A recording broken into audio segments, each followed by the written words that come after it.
बिस्मिल्लाहिर्रहमानिर्रहीम। अस्सलाम वालेकुम। मैं हूं काशिफ ज़हूर और आप देख रहे हैं काशिफ फूड सीक्रेट। सबसे पहले पढ़ लेते हैं दुरूद पाक सल्लल्लाहु अला मोहम्मद सल्लल्लाहु अलैहि वसल्लम। आज हम लाए हैं बीफ धुआंधार कढ़ी की रेसिपी। कढ़ी का मतलब ज़्यादा सारी ग्रेवी, बहुत ही टेस्टफुल ग्रेवी। आप गोश्त को भूल जाएंगे और ग्रेवी को चाट चाट कर खाएंगे, इतनी टेस्टफुल बनेगी। इसके लिए मैंने 1.5 kg 1.5 kg बीफ ले लिया, छोटे छोटे टुकड़ों में मैंने काट लिया। इसमें चर्बी के भी कुछ टुकड़े हैं और हड्डियां भी हैं, जैसा आपको बेहतर लगे आप वैसा ही ले लें। चूल्हे पर मैंने कढ़ाई चढ़ा दी और इसमें मैंने ऑयल शामिल कर दिया। ऑयल मैं थोड़ा ही डालूंगा क्योंकि इसमें चर्बी भी कुछ शामिल है, उससे चिकनाई हमारी पूरी हो जाएगी। अब मैं इसमें प्याज शामिल कर दूंगा। प्याज मैंने तकरीबन 1/2 kg लिए, इनको मैंने बारीक स्लाइसिस में काट लिया है। आप जितनी ग्रेवी पसंद करें उतनी प्याज डाल लें। मैं ज़्यादा ग्रेवी बना रहा हूँ, मेरी फैमिली बड़ी है, मैं ज़्यादा ग्रेवी बना रहा हूँ। आप भी ऐसी ही बनाएं जो फैमिली मज़े से खाए। और मैं अब प्याज़ों को बीच में डालकर इनको सौते कर लूँगा। हाँ, मैंने इसमें प्रेशर कुकर का भी इस्तेमाल करना है क्योंकि मैंने झटपट बनानी है, इतनी गर्मी में कौन चूल्हे पे ज़्यादा देर खड़ा हो। अब मैंने तेज़पत्ता शामिल कर दिया, 1 इंच दालचीनी का, 3-4 इलायची, 5-7 लौंग और एक बड़ी इलायची मैंने शामिल कर दी। इसको भी मैं बीच में डाल दूंगा और प्याज़ों को ब्राउन होने तक पकाऊंगा। इतनी देर में आप अगर हमारे चैनल पर नए हैं तो हमारे चैनल को सब्सक्राइब कर लें और बेल आइकन को दबा लें ताकि हमारी तमाम नई आने वाली रेसिपीज़ का नोटिफिकेशन बर वक्त आप तक पहुंच सके। प्याज़ों को हमने बहुत ज़्यादा ब्राउन नहीं करना, मैंने बस इनको हल्का सा गोल्डन कलर आने तक पकाना है और साथ ही मैं इसमें बाकी चीज़ें शामिल कर दूंगा। आपको मैं बताऊंगा किस तरतीब से हमने पकाना है। गोश्त को हमने अच्छे से भूनना है, इससे हम बिल्कुल स्मेल ख़त्म करेंगे जो सी ईद के गोश्त से आती है। अब देखें हमारे प्याज ने कलर चेंज करना शुरू किया तो मैंने इसमें 2 टेबलस्पून भरकर लहसुन अदरक का पेस्ट शामिल कर दिया। लहसुन अदरक के पेस्ट को मैं थोड़ा सा पका लूँगा। इसको हमने उस वक्त तक पकाना होता है जब तक हमारे लहसुन की खुशबू घर में फैल ना जाए। जिस तरह लहसुन की खुशबू हर तरफ फैल जाए समझिए आपका लहसुन अदरक अच्छे से भुन गया है। फिर आप नेक्स्ट प्रोसीजर शुरू कर सकते हैं। अब मैंने इसमें बीफ शामिल कर देना है। 1.5 किलो जो बीफ मैंने अच्छे से धोकर खुश्क कर लिया था इसमें मैं शामिल कर दूंगा और इसकी एक दफ़ा अच्छे से बुनाई करूंगा। 1 से 1.5 मिनट मैं इसकी अच्छे से अलटते पलटते हुए बुनाई कर लूँगा।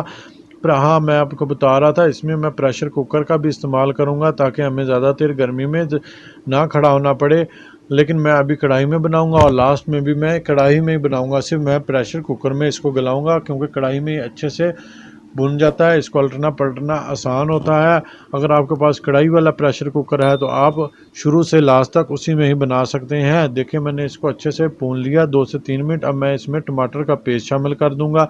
4 टमाटर का पेस्ट मैंने बना लिया था और 5 से 7 हरी मिर्चों का मैंने पेस्ट बना लिया। ये कम कड़वी वाली मिर्ची हैं, इनका भी मैंने पेस्ट बना लिया। आप इनको बारीक चॉप भी कर सकते हैं लेकिन पेस्ट बना लें तो ज़्यादा बेहतर है, आसानी रहती है। अब मैंने इसको टमाटर के पेस्ट के साथ भूनना है।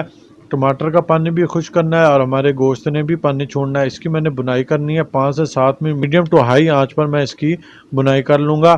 अब हमारे साथ रहिएगा, बहुत टेस्टफुल बनने वाली है आज की रेसिपी। आप रेसिपी को स्किप किए बगैर देखा करें ताकि आपका भी रिज़ल्ट हमारी तरह सेम अच्छा आए। जब आपने इतना खर्चा करना होता है, इतनी मेहनत करनी होती है रेसिपी बनाने में तो थोड़ी देर इसको देख भी लिया करें। अब मैंने 2 टीस्पून मोटा कुटा हुआ धनिया शामिल कर दिया और 1/2 टीस्पून मैंने ज़ीरा शामिल कर दिया और काली मिर्चें भी मैंने पीसी हुई हैं, इसको भी मैंने रख दिया एक साइड पे, बाद में डालेंगे। 1/2 टीस्पून मैंने हल्दी पाउडर शामिल किया, 1/2 टीस्पून चिली फ्लेक्स शामिल किया और 1 टीस्पून लाल मिर्च पाउडर और 1 टीस्पून नमक शामिल कर दिया। नमक आप अपने टेस्ट के मुताबिक कम या ज़्यादा कर सकते हैं। हमने पहले हरी मिर्चें भी डालनी थी और अभी लाल मिर्चें भी डालनी है और एंड पे मैंने काली मिर्चें भी डालनी है। इस चीज़ को ज़हन में रखकर मिर्चें अपने हिसाब से बैलेंस कर लिया करें ताकि आपकी तमाम मिर्चों का टेस्ट एंड पर लेवल आए, ज़्यादा तेज़ ना हो जाए।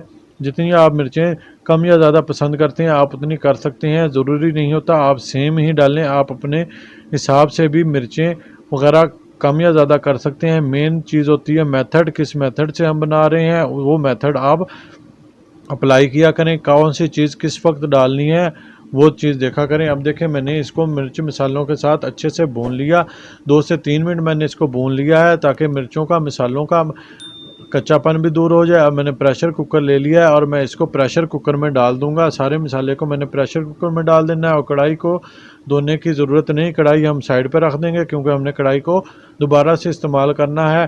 प्रेशर कुकर में मैंने सारा डाल दिया मसाला। अब मैं इसमें पानी डाल दूंगा।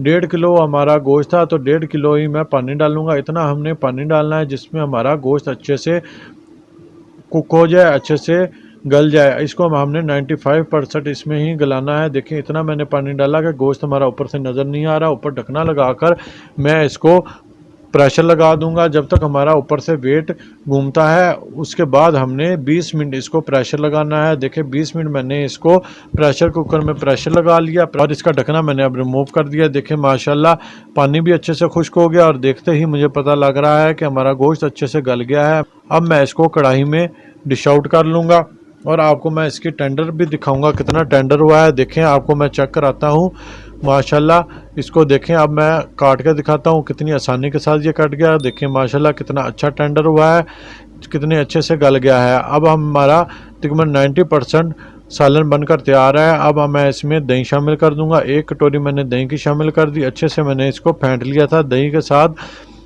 ग्रेवी का टेस्ट बहुत अच्छा बनता है। अब मैं इसमें काली मिर्चें शामिल कर दूंगा। तकरीबन हाफ़ टी स्पून से थोड़ी सी ज़्यादा मैंने काली मिर्चें मोटी कुटी हुई शामिल कर दी और हाफ़ टी स्पून ज़ीरा मैंने शामिल कर दिया। जो मोटा मोटा कुटा हुआ था वो भी मैंने शामिल कर दिया। अब मैं इसको लो टू मीडियम आंच पर रख दूंगा ताकि ये इसमें से दही का पानी भी खुश्क हो जाए और इसके ऊपर ऑयल भी आ जाए। इतना मैंने इसको भून लेना है। इधर साथ मैं कोयला रख दूंगा चूल्हे पर ताकि हमारा कोयला भी गर्म हो जाए। हमने इसको धुएं वाला बनाना है। बहुत अच्छा जायका आता है और बहुत अच्छी खुशबू आती है। देखिए 5 से 7 मिनट मैंने इसको लो टू मीडियम आंच पर पका लिया।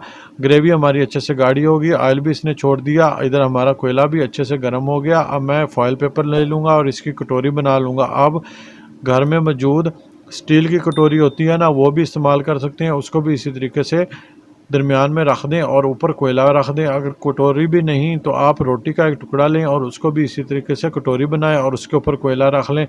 कोई मुश्किल काम नहीं है। और जल्दी से अब हम इसके ऊपर 1 टेबल स्पून ऑयल डालेंगे और झटपट इसके ऊपर ढकना लगा देंगे ताकि धुआं बाहर ना निकले। अब हमने दम वाली आंच पर इसको 2 से 2.5 मिनट रखा और अब हम इसमें से कोयला निकाल देंगे। माशाल्लाह इतनी प्यारी खुशबू, हर तरफ खुशबू फैल गई। बहुत टेस्टफुल बना है और बहुत अच्छी महक है।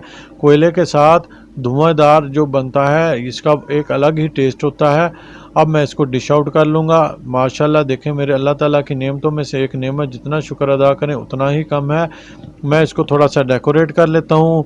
इतनी देर में आपने अगर अभी तक हमारी रेसिपी को लाइक नहीं किया तो लाइक कर दें और अपने फ्रेंड और फैमिली के साथ शेयर कर दें। हेल्दी पकाएं, हेल्दी खाएं, अपना और अपनों का बहुत ख्याल रखें। मुझे भी अपनी दुआओं में याद रखें।